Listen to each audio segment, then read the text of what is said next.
Good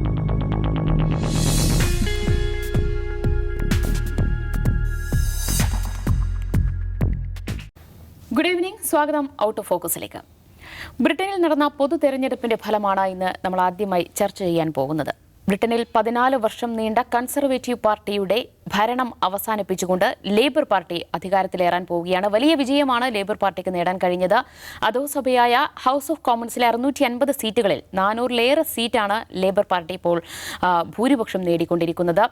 അവിടെ കുടിയേറ്റവും സാമ്പത്തിക പ്രതിസന്ധിയും ആരോഗ്യമേഖലയിലെ അസ്ഥിരതയുമൊക്കെ പ്രധാന ചർച്ചയായ പൊതു തെരഞ്ഞെടുപ്പായിരുന്നു. ആ തെരഞ്ഞെടുപ്പിൽ കൺസർവേറ്റീവ് പാർട്ടി ലീഡറായ അതോടൊപ്പം ഇന്ത്യൻ വംശജനായ ഋഷി സുനകിന് വലിയ തിരിച്ചടി നേരിടേണ്ടി വന്നു. കൺസർവേറ്റീവ് പാർട്ടിയുടെ ശക്തി കേന്ദ്രങ്ങളൊക്കെ ലേബർ പാർട്ടി പിടിച്ചെടുക്കുന്ന ഒരു സാഹചര്യമാണ് ഇപ്പോൾ ഉണ്ടായിരിക്കുന്നത്. എന്തായാലും ലേബർ പാർട്ടി ലീഡറായ കീർ സ്റ്റാർമർ ആയിരിക്കും അടുത്ത പ്രധാനമന്ത്രിയാവുക. നൗഫലി, ബ്രിട്ടനിലെ തിരഞ്ഞെടുപ്പ് ഫലം, ലേബർ പാർട്ടിയുടെ വിജയം, അത് നൽകുന്ന ഒരു സന്ദേശം എന്താണ്? എന്തുകൊണ്ടായിരിക്കാം ഋഷി സുനകിന് വലിയ തിരിച്ചടി നേരിടേണ്ടി വന്നത്? വേണമെങ്കിൽ നമുക്ക് ഇന്ത്യയുടെ സാഹചര്യം വെച്ച് അല്ലെങ്കിൽ ഇന്ത്യയിൽ കേട്ട ഒരു മുദ്രാവാക്യം വെച്ച് വേണമെങ്കിൽ നമുക്ക് പറയാം, അബ് കി ബാർ 400 പാർ പിന്നെ ലേബർ പാർട്ടിക്കാണ് ലഭിച്ചിരിക്കുന്നത്. 400 സീറ്റിന് മേലെ അവർക്ക് സീറ്റ് ലഭിച്ചിരിക്കുകയാണ്. അപ്പോൾ ഇതിൽ ഋഷി സുനക്കിൻ്റെ ഒരു അമിത ആത്മവിശ്വാസം അയാൾക്ക് വിനയായോ എന്ന് തോന്നുന്നുണ്ട്. കാരണം 4 മാസം മുമ്പ് തെരഞ്ഞെടുപ്പ് 4 മാസം കൂടി കാലാവധി ഉണ്ടായിരുന്നു. 4 മാസത്തിലധികം അല്ലേ കാലാവധി ഉണ്ടായിരുന്നു. 2025 ജനുവരി വരെ കാലാവധി ഉണ്ടായിരുന്നു. അത്രയും കാലാവധി ഉണ്ടായിട്ട് പെട്ടെന്ന് ഇയാൾ തെരഞ്ഞെടുപ്പ് പ്രഖ്യാപിച്ചപ്പോൾ തന്നെ രാഷ്ട്രീയ നിരീക്ഷകരൊക്കെ അന്താളിച്ചു പോയിരുന്നു. എന്തുകൊണ്ടാണ് ഇങ്ങനെ തെരഞ്ഞെടുപ്പ് നേരത്തെ പ്രഖ്യാപിച്ചത് എന്നുള്ളത്. പക്ഷേ അതിൻ്റെ ഒരു ഗുണം അദ്ദേഹത്തിന് ലഭിച്ചില്ല എന്ന് മാത്രമല്ല, വലിയ തിരിച്ചടി ഉണ്ടാവുകയും ചെയ്തു. അദ്ദേഹത്തിൻ്റെ പ്രചരണത്തിലെ ഏറ്റവും പ്രധാനപ്പെട്ട വിഷയം ലേബർ പാർട്ടി വന്നാൽ ഇവിടെ നികുതി വർദ്ധിപ്പിക്കുമെന്നുള്ളതായിരുന്നു. പക്ഷേ ആ പ്രചരണം ജനങ്ങൾ വിശ്വസിച്ചില്ല എന്നുള്ളതാണ് സത്യം. അവിടെ നിലവിൽ സാമ്പത്തികമായ ഇഷ്യൂസ് ഉണ്ട്, അതോടൊപ്പം തന്നെ ആരോഗ്യ മേഖലയിൽ വലിയ പ്രശ്നങ്ങളുണ്ട്. അതൊക്കെ നിലനിൽക്കെ അദ്ദേഹം ഈ ഒരു പോയിന്റിൽ ഊന്നിക്കൊണ്ട് ലേബർ പാർട്ടി പ്രതിരോധിക്കാനാണ് അദ്ദേഹം ശ്രമിച്ചത്. പക്ഷേ അത് എവിടെയും ഫലം ചെയ്തില്ല. മറിച്ച് അദ്ദേഹത്തിന് വലിയ തോൽവി ഏൽക്കേണ്ടി വന്നു. 14 വർഷത്തിന് ശേഷമാണ് ഇപ്പോൾ ഇങ്ങനെ ഈ ഒരു നൂറ്റാണ്ടിലെ കൺസർവേറ്റീവ് പാർട്ടിയുടെ ഏറ്റവും വലിയ പരാജയങ്ങളിൽ ഒന്ന് എന്നുള്ള നിലക്കാണ് ഈ തോൽവിയെ വിവരിക്കുകയും ചെയ്യുന്നത്. അപ്പോൾ അങ്ങനെയൊക്കെ നോക്കുമ്പോൾ വലിയ പരാജയമായി ഇദ്ദേഹം മാറുന്നത് ഇന്ത്യക്കാരെ സംബന്ധിച്ചും പ്രത്യേകിച്ചും ഇവിടുത്തെ ഭരിക്കുന്നവരെ സംബന്ധിച്ചും ചെറിയൊരു വിഷമം ഉണ്ടാക്കുന്നൊരു കാര്യമാണ്. കാരണം ഋഷി സുനക്കിനെ ഏറ്റവും അടുത്ത ആളായിട്ടൊക്കെയാണ് അവതരിപ്പിച്ചിരുന്നത്. പക്ഷേ അദ്ദേഹം കനത്ത തോൽവി ഈ തെരഞ്ഞെടുപ്പ് നേരിടുന്നു. അത് ഒരുപക്ഷെ ഇന്ത്യയുമായുള്ള ബന്ധത്തിനൊന്നും കാര്യമായ പ്രശ്നങ്ങളൊന്നും ഉണ്ടാക്കാൻ സാധ്യതയില്ല. പക്ഷേ നയങ്ങൾ നോക്കുമ്പോൾ കൺസർവേറ്റീവ് പാർട്ടിയുടെ നയങ്ങളും ലേബർ പാർട്ടിയുടെ നയങ്ങളൊക്കെ നോക്കുമ്പോൾ വലിയ വ്യത്യാസം ഇവർ തമ്മിലുണ്ട്. ഈ ലേബർ പാർട്ടി എന്ന് പറയുന്നത് കുടിയേറ്റത്തിനെ വലിയ രീതിയിൽ എതിർക്കാത്ത അല്ലെങ്കിൽ അല്പം അനുകൂലിക്കുന്ന ഒരു നയമൊക്കെയാണ് അവർ സ്വീകരിക്കുന്നത്. അപ്പോൾ അത് ഇന്ത്യയുടെ നയവുമായി വിഭിന്നമാണ്. അതൊക്കെ അത്തരം കാര്യങ്ങളിലൊക്കെ ഇനിയും ചർച്ചകളൊക്കെ നടക്കേണ്ടതുണ്ട്. ഏതായാലും ഈ ഒരു പരാജയം ഋഷി സുനക്കിന് അല്ലെങ്കിൽ കൺസർവേറ്റീവ് പാർട്ടിക്കും വലിയ തിരിച്ചടി തന്നെയാണ് ഉണ്ടാക്കിയിരിക്കുന്നത്. ലേബർ പാർട്ടിയെ സംബന്ധിച്ചിടത്തോളം അവർക്ക് ഇത്രയും കാലം അവർ എന്താ പറയുക നടത്തിയ ശ്രമങ്ങൾക്കൊടുവിൽ ഒരു ഫലം കണ്ടിരിക്കുന്നു. ഇദ്ദേഹത്തിൻ്റെ ഋഷി സുനക്കിൻ്റെ ആത്മവിശ്വാസം അദ്ദേഹത്തിന് വിനയായി എന്നാണ് എൻ്റെ അഭിപ്രായം. യെസ്, അജിംസ്, ഭരണവിരുദ്ധ വികാരം തന്നെയാണോ ഋഷി സുനകിന് അവിടെ തിരിച്ചടിയായത്? ഇനിയിപ്പോൾ കീർ സ്റ്റാർമർ പ്രധാനമന്ത്രിയാകുമ്പോൾ ഇന്ത്യയുമായുള്ളൊരു നയതന്ത്ര ബന്ധത്തിലേക്കൊരു ഏറ്റക്കുറച്ചിലിന് സാധ്യതയുണ്ടോ? ഈ ഭരണവിരുദ്ധ വികാരം എന്നൊക്കെ പറഞ്ഞാൽ നമ്മൾ വിചാരിക്കുന്ന ഒരു ഭരണവിരുദ്ധ വികാരമല്ല. അതായത് 2ാം ലോക മഹായുദ്ധത്തിന് ശേഷം UK എന്ന് പറഞ്ഞ രാജ്യം നേരിട്ട ഏറ്റവും വലിയ പ്രതിസന്ധിയിലൂടെയാണ് കഴിഞ്ഞ 14 വർഷം കടന്നുപോയത്. 2016 അവരൊരു റഫറൻഡം പ്രഖ്യാപിച്ചു. അന്നത്തെ പ്രധാനമന്ത്രിയാണ് ഡേവിഡ് കാമറോൺ. അതായത് ആ സമയത്ത് UK മുഴുവൻ ഒരു തരത്തിലുള്ള പ്രചാരണം, നമ്മളിപ്പോൾ ഇന്ത്യയിൽ കാണുന്ന മാതിരിയുള്ളൊരു തരം പ്രചാരണം നടന്നു. അതായത് യൂറോപ്യൻ യൂണിയൻ്റെ ഭാഗമായി UK നിലനിൽക്കുന്നത് യൂറോപ്യൻ യൂണിയൻ അങ്ങോട്ട് പണം നൽകിയിട്ടാണ്. അതുകൊണ്ട് നമുക്ക് എന്താണ് സംഭവിക്കുന്നത്? യൂറോപ്യൻ യൂണിയനിൽ നിന്നുള്ള സകല ആൾക്കാരും ഇങ്ങോട്ട് വരുന്നു. യൂറോപ്യൻ യൂണിയൻ വഴി ഈ അഭയാർത്ഥികളെല്ലാം UK കടന്നു വരുന്നു. ഇവിടെയുള്ളവരുടെ തൊഴിൽ നഷ്ടപ്പെടുന്നു. വലിയ തോതിലുള്ള പ്രചാരണം അഴിച്ചുവിട്ടിരുന്നു. അപ്പോൾ അതാണ് അവസാനം ഡേവിഡ് കാമറൺ ഒരു തീരുമാനമെടുത്ത് ഒരു കാര്യം ചെയ്ത് നമുക്കൊരു ഹിതപരിശോധന നടത്താമെന്ന് പറഞ്ഞുകൊണ്ട് ഒരു റഫറൻഡം പ്രഖ്യാപിച്ചു. ആ റഫറൻഡം പ്രഖ്യാപിച്ചതിന് ശേഷവും വലിയ തോതിലുള്ള പ്രചാരണങ്ങൾ നടന്നു. അതിൽ വലിയ തോതിലുള്ള പ്രചാരണം എന്ന് പറഞ്ഞാൽ പണ്ട് യേശുക്രിസ്തു പറഞ്ഞതുപോലെ അച്ഛൻ മകനെതിരെയും മക്കൾ അപ്പനെതിരെയും സഹോദരൻ സഹോദരിക്കെതിരെയും എതിരാവുന്ന രീതിയിൽ ഒരു വീട്ടിൽ തന്നെ 2 അഭിപ്രായമായിരിക്കും. അതിൽ ഒരു പാർട്ടിയിൽ തന്നെ 2 അഭിപ്രായമാണ്. അപ്പോൾ കൺസർവേറ്റീവ് പാർട്ടിയിൽ തന്നെ ഇതിന് മുമ്പുണ്ടായിരുന്ന പ്രസിഡന്റ് ബോറിസ് ജോൺസൺ ബ്രെക്സിറ്റിൻ്റെ ശക്തനായ അനുകൂലിയായിരുന്നു. യൂറോപ്യൻ യൂണിയൻ വിട്ടുപോകണം എന്നാവശ്യപ്പെടുന്ന ആളായിരുന്നു. അതേസമയം അദ്ദേഹത്തിൻ്റെ പാർട്ടിയിൽ തന്നെ മറ്റൊരു പ്രധാനമന്ത്രിയായിരുന്നു തെരേസ മേ. അവർ റിമെയിൻ പക്ഷത്തായിരുന്നു. അതായത് യു കെ യൂറോപ്യൻ യൂണിയനിൽ നിൽക്കണം എന്നുള്ള അർത്ഥമായിരുന്നു. ഇത് ലേബർ പാർട്ടിയിൽ എടുത്താലും അങ്ങനെ തന്നെയാണ്.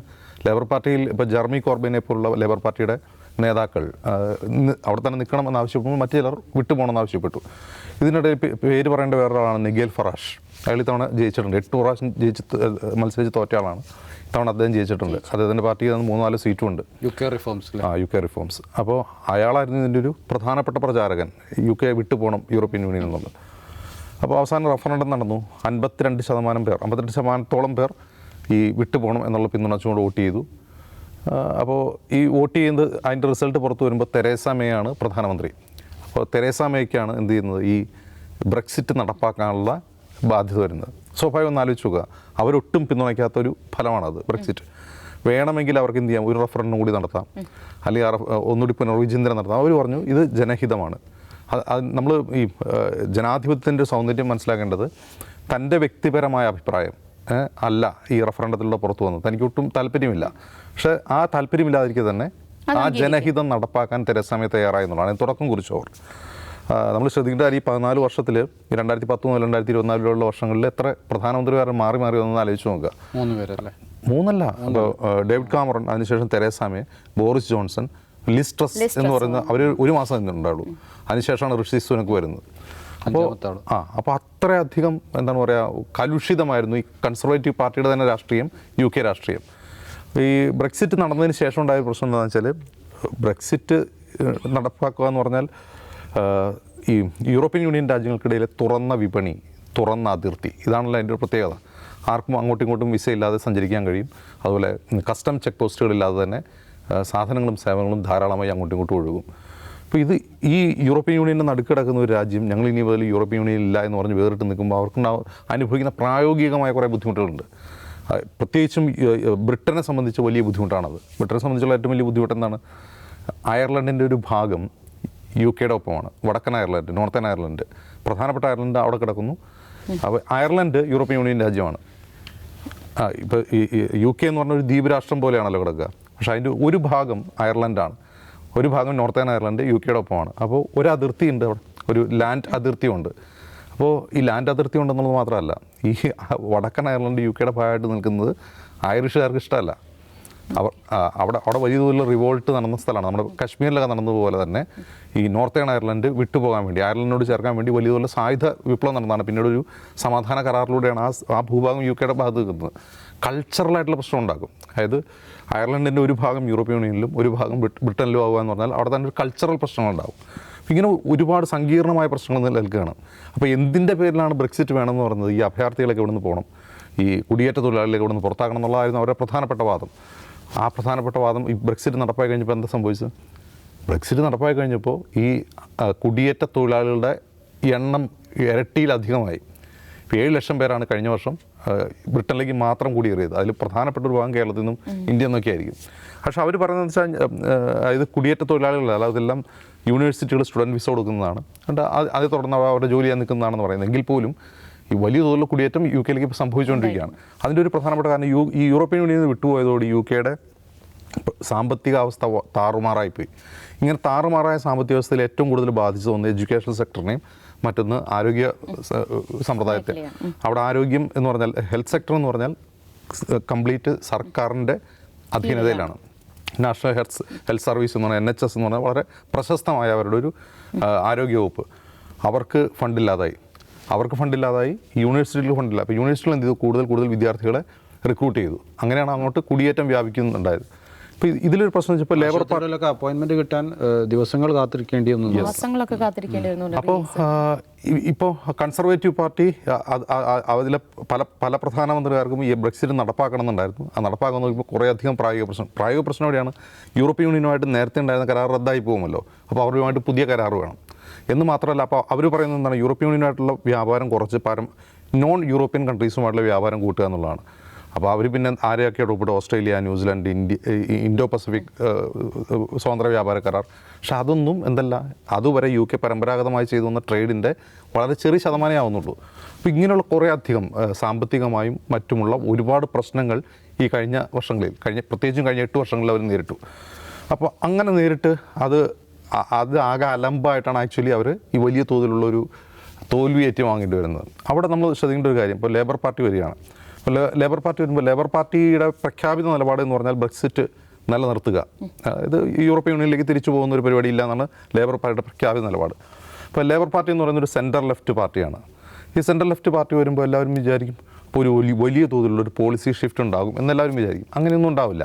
അങ്ങനെ വലിയൊരു പോളിസി ഷിഫ്റ്റ് ഒന്നും ഉണ്ടാവില്ല. കാരണം എന്ന് വെച്ചാൽ ലെഫ്റ്റ് എന്നൊക്കെ പറയുമെങ്കിൽ പോലും ഇപ്പോൾ ലേബർ പാർട്ടിയുടെ തന്നെ പല നേതാക്കൾക്കും പല രാഷ്ട്രീയ നിലപാടുകളുണ്ടാവും. അപ്പോൾ ഇതിനു മുമ്പുണ്ടായിരുന്ന ലേബർ പാർട്ടി നേതാവാണ് ജെർമി കോർബൈൻ ഇത്തവണ അദ്ദേഹത്തിൻ്റെ പാർട്ടിയുടെ സ്ഥാനാർത്ഥിക്കെതിരെ മത്സരിച്ച് ജയിച്ചു. ഇപ്പോൾ ഇന്നവിടെ അദ്ദേഹം സ്വതന്ത്രനായിട്ടാണ് മത്സരിക്കുന്നത്. അതിൻ്റെ കാരണം എന്താണെന്നറിയോ? അതായത് ഇസ്രായേൽ ഫലസ്തീൻ സംഘർഷത്തിൽ ലേബർ പാർട്ടിയുടെ ഔദ്യോഗിക നേതൃത്വം സ്വീകരിക്കുന്ന നിലപാടിന് എതിരാണ് അദ്ദേഹം അതായത് ജെർമി കോർബൈൻ്റെ പല അഭിപ്രായ പ്രകടനങ്ങളും ആൻറ്റി സെമിറ്റിക് ആണെന്നാണ് ലേബർ പാർട്ടിയുടെ ഔദ്യോഗിക നേതൃത്വ നിലപാട്.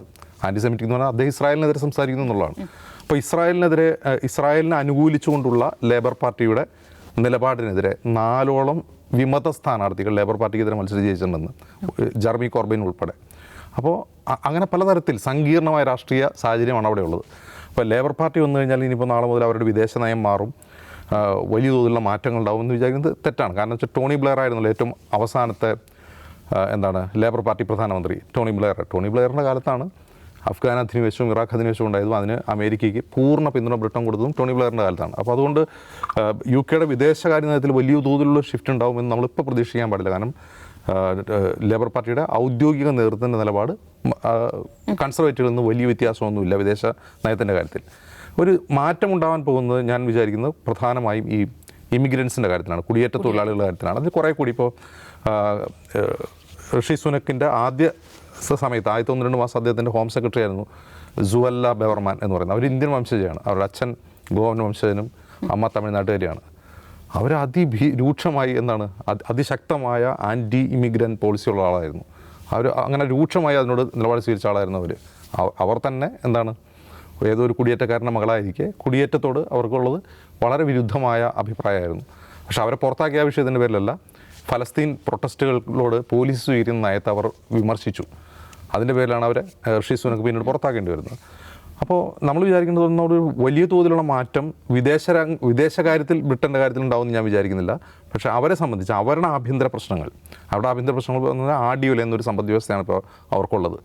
അതിനെ പിടിച്ചു നിർത്താൻ അവർക്ക് കഴിയുമോ? കൂടുതൽ സ്വതന്ത്ര വ്യാപാര കരാറുകൾ മറ്റു രാജ്യങ്ങളുമായി EUമായും ഒപ്പിടാൻ കഴിയുമോ? EUമായി ഒരു നല്ല ബന്ധം മുന്നോട്ട് കൊണ്ടുപോകാൻ UK കഴിയുമോ എന്നുള്ളതാണ് അവിടെയുള്ളവർ ഉറ്റുനോക്കുന്നത്. പക്ഷേ വിദേശകാര്യ രംഗത്തോ കാര്യമായ മാറ്റമൊന്നും ഇപ്പോൾ ലേബർ പാർട്ടി വന്നുകൊണ്ട് അല്ലെ കുടിയേറ്റത്തിൽ അതാണ് ആദ്യം പറഞ്ഞത്. ഇപ്പോൾ കുടിയേറ്റ വിരുദ്ധമായിരുന്നു ബ്രെക്സിറ്റ് നടപ്പാക്കാനാണ് കൺസർവേറ്റീവ് പാർട്ടി ശ്രമിച്ചത്. ഫലത്തിൽ സംഭവിച്ചതെന്താണ്? കുടിയേറ്റം വ്യാപിക്കുകയാണ് ചെയ്തത്, കുടിയേറ്റം കൂടുകയാണ് ചെയ്തത്. അതായത് ബ്രെക്സിറ്റിന് മുമ്പുള്ളതിനേക്കാൾ കൂടുതൽ കുടിയേറ്റം ബ്രെക്സിറ്റിന് ശേഷം കൺസർവേറ്റീവ് പാർട്ടി ഭരിക്കുമ്പോൾ തന്നെ ഉണ്ടാകുന്നു. മറ്റൊരു പ്രധാനപ്പെട്ട കാര്യം UK കാര്യത്തിൽ ഉണ്ടാകുന്നു. UK വളരെ വംശീയമായ സംഘർഷങ്ങൾക്ക് സാധ്യതയുള്ള ഒരു രാജ്യമായി മാറിക്കൊണ്ടിരിക്കുകയാണ്. പ്രധാനമായും ഏഷ്യ, പാകിസ്ഥാനിൽ നിന്നും ഇന്ത്യയിൽ നിന്നുള്ള ധാരാളം ആളുകൾ അവിടെ ഉണ്ട്. നമ്മൾ കഴിഞ്ഞ വർഷങ്ങളിൽ കണ്ടതാണ്. അതായത് അവിടെ ജയ് ശ്രീറാം വിളിച്ചുകൊണ്ട് ആൾക്കാർ മുദ്രാവാക്യം വിളിച്ച് പ്രൊട്ടസ്റ്റ് നടന്നു. അതിനെതിരെ കുറേ പേര് നിൽക്കുന്നു.